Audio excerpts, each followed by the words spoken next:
ओम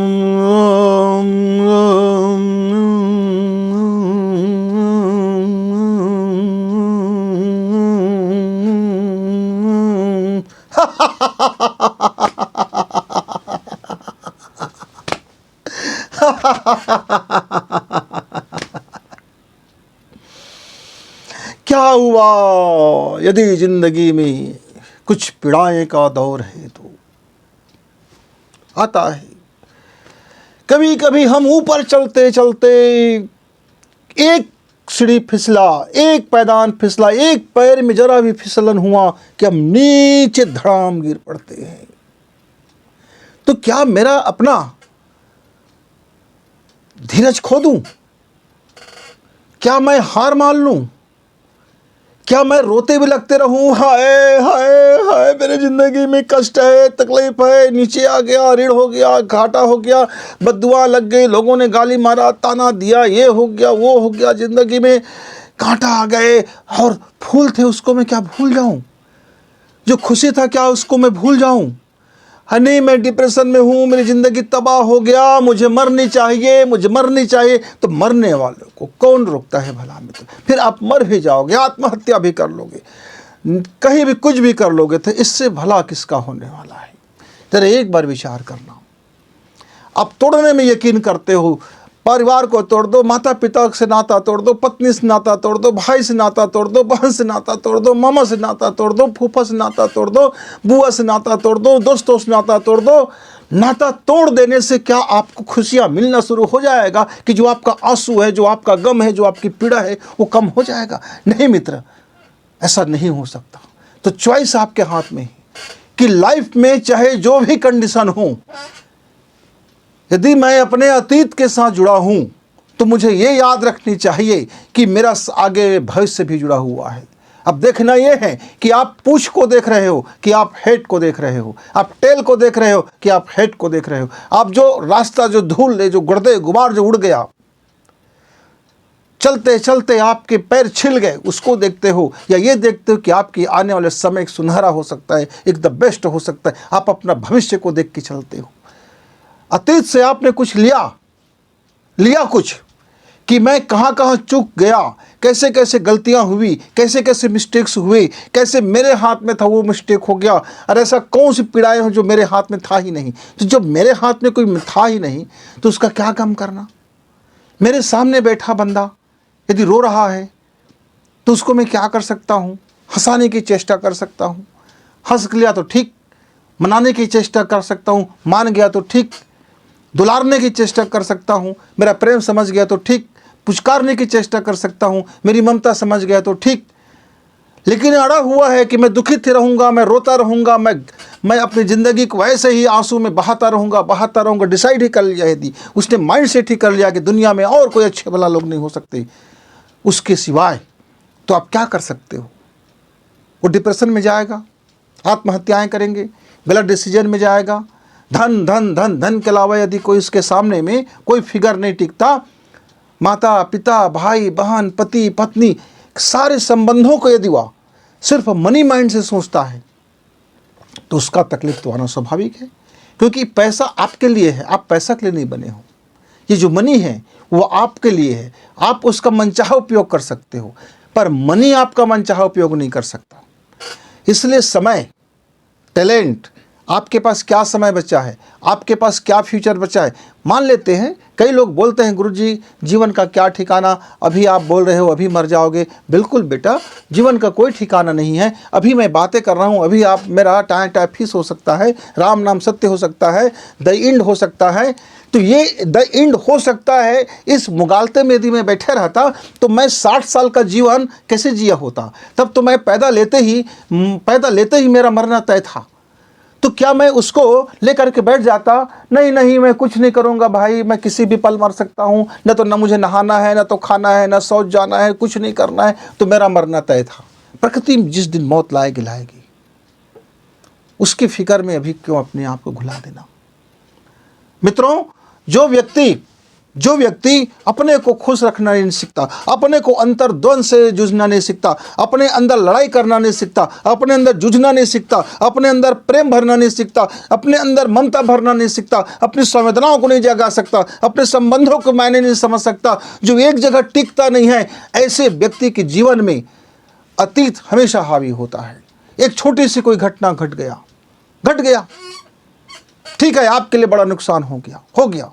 अब उसको बैठे बैठे उसी के याद में डूबे उसी के बाबत डूबे आप अपनी आज वर्तमान क्यों खराब करते हैं मित्र?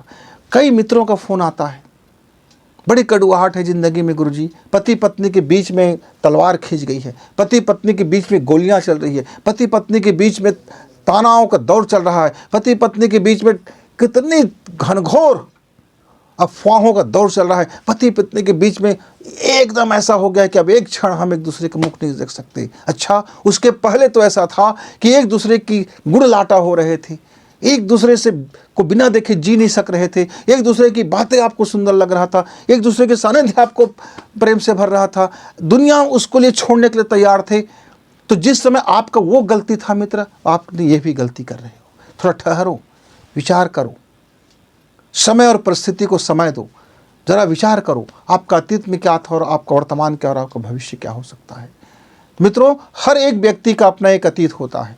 किसी का सुनहरा अतीत होता है, किसी का शानदार अतीत होता है, किसी का दौलत भरा अतीत होता है, किसी का गरीबी भरा अतीत होता है, किसी का लांछना भरा अतीत होता है, किसी के घृणा से भरा अतीत होता है। हर एक व्यक्ति का अपना एक अतीत होता है। उस अतीत में जो शानदार है उसको आप चुन लीजिए, वर्तमान में उसको खाद पानी डालिए, वर्तमान में उसको पल्लवित कीजिए, पुष्पित कीजिए, ताकि भविष्य आपका वो शानदार हो सके। फिर जब आप भविष्य में जाओ तो आपका अतीत शानदार दिखे। प्रत्येक मनुष्य का एक अपना अतीत होता है मित्र। हर व्यक्ति एक दौर से गुजरता है, कोई कठिनाई के दौर से गुजरता है, कोई लांछना के दौर से गुजरता है, कोई घाटा के दौर से गुजरता है, कोई मुफलिसी के दौर से गुजरता है, कोई सुख सुविधाओं के दौर से गुजरता है। तमाम अपने अपने अतीत होते हैं। इसका मतलब ये नहीं कि हम उसी को याद करके ठहर जाएंगे।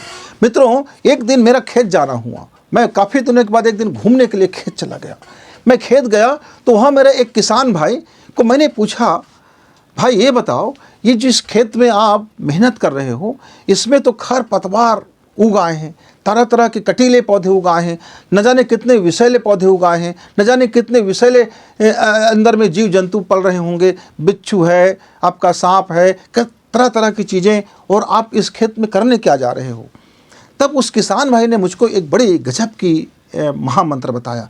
उसने कहा कि गुरुजी ठीक है, ये मेरे लापरवाही के चलते, हमारी सोच विचार के चलते और हमारे क्रियाकलाप के चलते और हमारे जीवन शैली के चलते यह जो खेत है इसको हमने समुचित रखवाली नहीं किया, सही समय पर इनकी जुताई नहीं किया, सही बीज नहीं डाला और सही समय पर खाद पानी नहीं पड़ा, सही समय पर इसकी निंदाई गुड़ाई नहीं हुआ।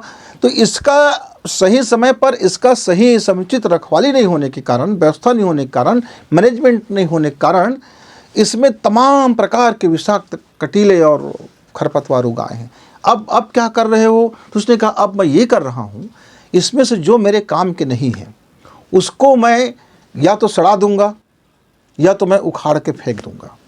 इससे क्या होगा, जो भी इक्का दुक्का इस पूरे खेत में जो मेरा धान का पौधा दिख जाएगा उसमें सही खाद पानी जाएगा, उसके लिए एक सही जगह मिलेगा। नहीं तो क्या हो रहा है, मैं जितना भी खाद पानी डालता हूँ ये सारे खरपतवार उससे और मोटे तगड़े हो रहे हैं, ये और विषाक्त हो रहे हैं, ये और ज़्यादा बलशाली हो रहे हैं।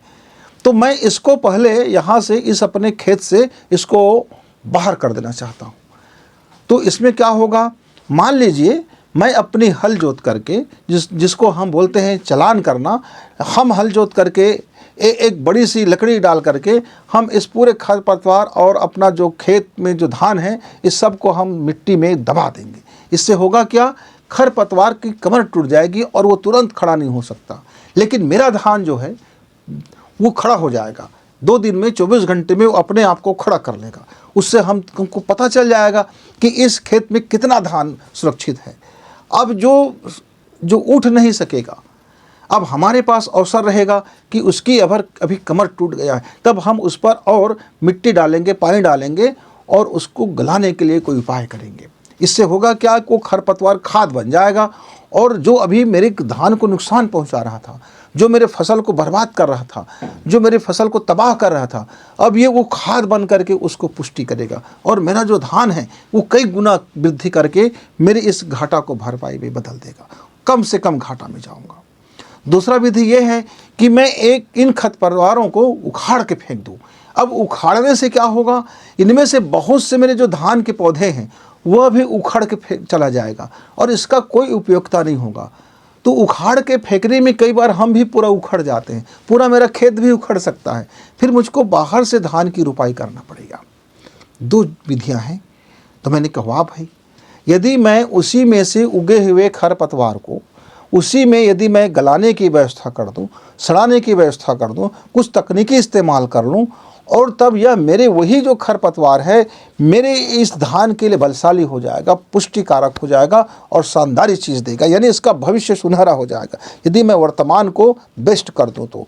क्योंकि मैं अतीत में अभी वेस्ट हो रहा हूं, तो उस वेस्ट होते चीज़ों को यदि मैं बेस्ट में बदल दूं तो मेरा कल का भविष्य और गुड बेटर बेस्ट होता हुआ चला जाएगा। जी मित्रों, यही ज़िंदगी में होता है। मेरा अतीत में कुछ भी है, एक बार आप उसको मूल्यांकन कीजिए। इसी मूल्यांकन का नाम होता है आत्मचिंतन। इसी मूल्यांकन को हम कहते हैं आत्मचिंतन।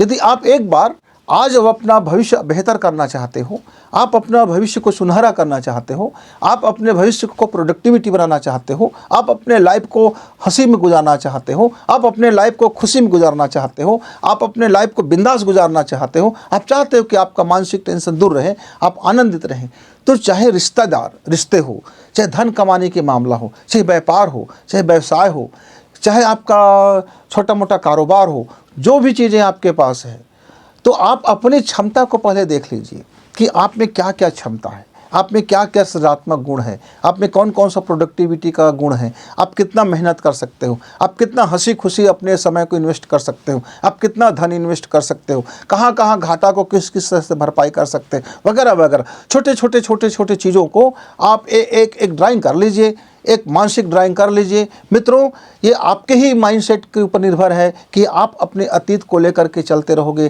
तो आपका भविष्य बिगड़ने वाला है, वो तो तय है।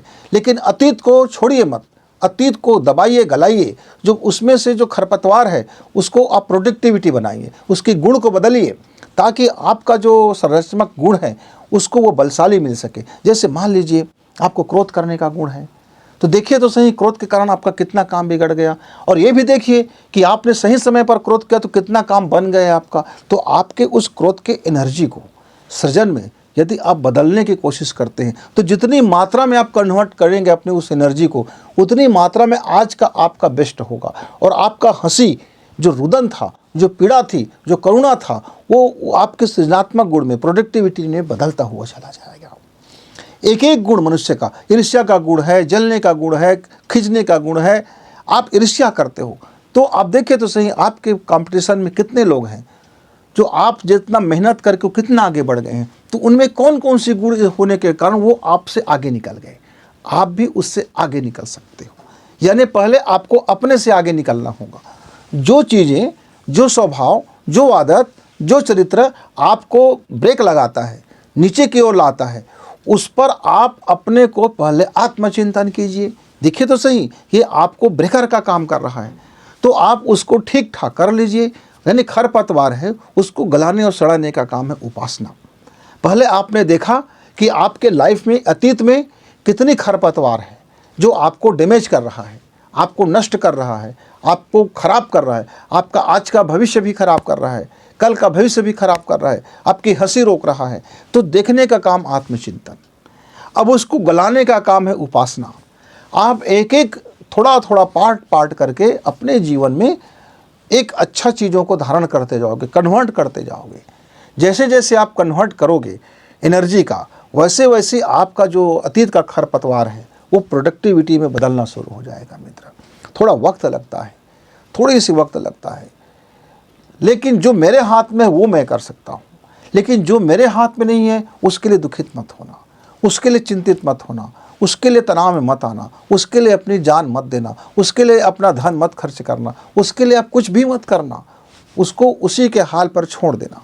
क्यों? क्योंकि आपका उस पर कोई अधिकार नहीं है, आप उसको चेंज नहीं कर सकते। जैसे सामने वाला व्यक्ति जो बैठा है, उसकी जो माइंडसेट है, उसकी जो विचार है, जो उसकी जो लाइफ शैली है, जो उसकी सोच है, उसको मैं ज़बरदस्ती पूर्वक बदल नहीं सकता।